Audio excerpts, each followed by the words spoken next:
Thanks, Eric. Can everybody hear me? Good. I don't know that I can live up to the billing that he gives me. I'm going to start off. I'm the district director for Farm Service Agency. I'm headquartered out of Montrose. I cover all the western slope. We have a new county executive director in Montrose and Delta County, Lori Meyer. She says, Mike, come help me because the programs she knows are for Northwest Kansas. So she's not quite ready to talk about some of the programs I'm going to mention here. So Lori's with me. You don't have to stand here and be in the camera if you don't want to. Okay. So Farm Service Agency has multiple programs serving agricultural producers, varying levels. A lot of it, what you'll hear about, is with the traditional crop farmers, the wheat and corn and all that. We have a lot of programs for that stuff. Obviously, that's not what you're here to learn about today. So I'm going to talk just a little bit about a couple of the programs that are more applicable to Gunnison County and what you might be interested in. Mainly realizing mostly you got hay and cattle, and that's what you're working with. So the one I'm going to start with, and that's the handout that you should have out there. It's called the Non-Insured Crop Disaster Assistance Program.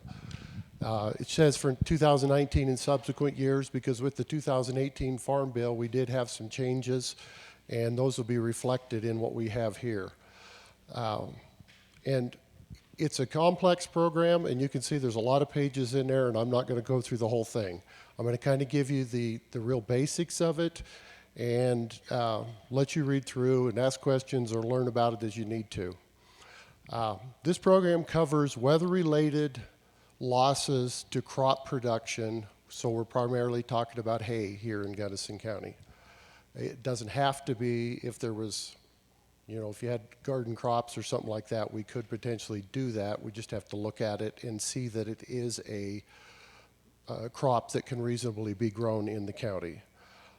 This one requires a sign up for the policy, and for hay and grazing, that sign up date is December 1st. So for 2020, we're not in very good shape here. We're behind the times and not able to do anything now. The sign up requires an administrative fee, $325 per crop. There's multiple levels of coverage. The catastrophic level, 50% loss, 55% price of the price. And then there's varying levels that have 100% of the price and up to 65% coverage that requires a premium. The basic coverage just requires the administrative fee. And the administrative fee is waived and premium is reduced for beginning farmers, limited resource farmers, socially disadvantaged farmers, and veterans, and that's all listed in there. So there is some advantages there. If you want to try it out and you're just getting started in farming and you're not sure it's worth the money, well, if you're a beginning farmer, you don't have to worry about the cost of it. You basically, with this program, we look at what historically you produced or what's produced in the county. If you have a drought year, which is going to be the most likely candidate up here, you don't get enough irrigation water, you lose more than 50% of your crop, then we'd be talking about doing an appraisal, looking at your production, and making payments on the amount that you lost over the 50%. Some of the other programs we have that could be applicable are some of the livestock programs. We didn't hand out the fact sheets for those, but on our back table we have fact sheets for all of these livestock programs. Feel free to pick them up during the break or lunch, wherever. The Livestock Forage Disaster Program is for losses on non-irrigated grazing due to drought, and it's specifically based on the drought monitor during the grazing season. The Livestock Indemnity Program is due to the death, pays for the death of livestock due to adverse and abnormal weather events. I thought I needed to throw the abnormal in there a little bit because just because it's cold in Gunnison, it's probably not abnormal. So it's going to be harder to prove that. It's going to take a different level of proof to show that it was an abnormal event that caused the losses of your livestock. Doesn't mean we can't get there, but like I say, just because it's 10 below at calving season probably isn't going to be enough in this case. These livestock programs do not require a set sign up ahead of time like the NAP. They would, if they trigger or if something, the event happens and it triggers the program, you can come in and sign up in our office. But it is good to have your farm records, eligibility, and acreage reports up to date so that, because those are all required for those programs. Which leads me to this. If you're interested in any of our programs, FSA's programs, it'd be a good idea to make an appointment at the office to set up your basic records, get your eligibility criteria set up, and learn what the requirements are for the acreage reporting, the crop reporting, that sort of thing, to keep yourself eligible so when these programs kick in, you're ready to go and we're not having to build everything from scratch.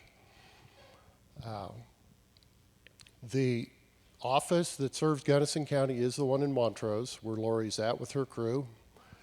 Phone number there is 970-249-8407 and extension 2.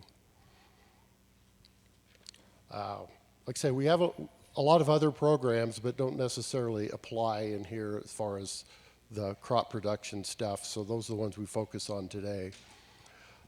The other side of the Farm Service Agency is our farm loan programs.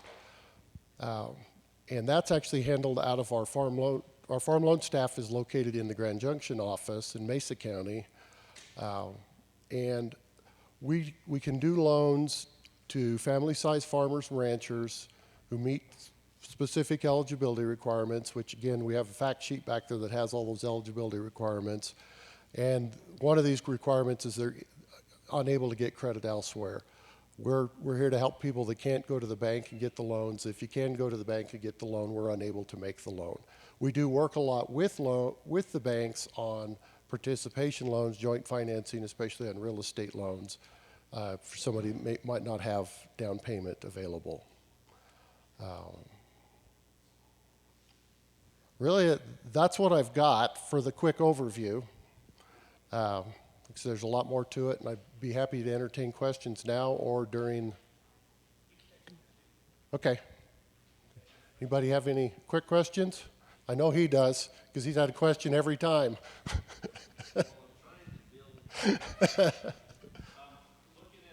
page 3, it says beginning farmer or rancher, person or legal entity who has not operated a farm or ranch for more than 2 years. Is that somebody that owns that ground and operates it, or somebody that's just working, say they're leasing it, or what's, can you clarify? We're interested in who is operating the farm or ranch, and that could be land that they own or land that they lease from somebody else. Any other quick questions? I guess I'm off the hook.